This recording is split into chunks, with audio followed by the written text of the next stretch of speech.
Hi everybody, Stephanie Weeks here. Thank you so much for tuning in. Hopefully you're subscribed to the channel and hit the bell to be notified anytime I post new videos. I'm also hopeful that you are very safe at home with your family and spending extra time these days with your loved ones. Thank you so much for tuning in to today's video. Today we're going to talk about, should you do a 15 or a 30-year mortgage? Well, first of all, did you know that there are also other options? There's 10, 15, 20, 25, or 30-year mortgage options. Yes, so you're not just stuck with 15 or 30, although a lot of people think that. So right now rates are kind of crazy and they're all over the place and not everything makes total sense. But typically the 30 and 20-year rates are pretty similar, while the 15 and 10 are pretty similar as well. The 25 is pretty close to the 30 also.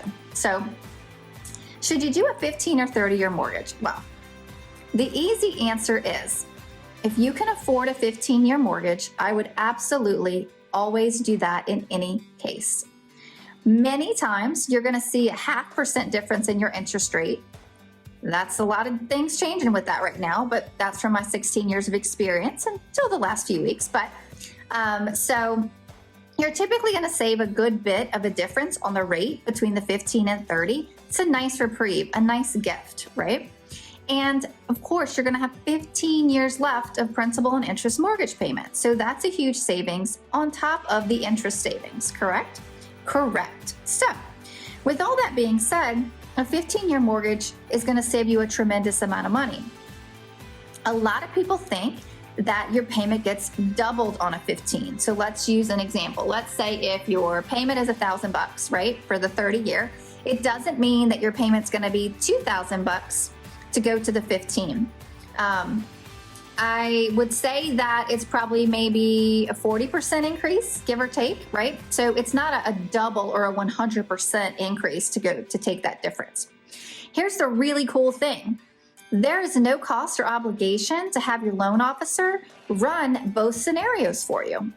And what you'll want to know when you're asking them to run those scenarios is, what is the rate on each? What is the payment on each? What is the repayment on each? Like, what do you spend in principal, interest combined over the 15 years versus the 30? And then you want to look at that line for line, page by page, broken down information, and decide what is going to be best for you.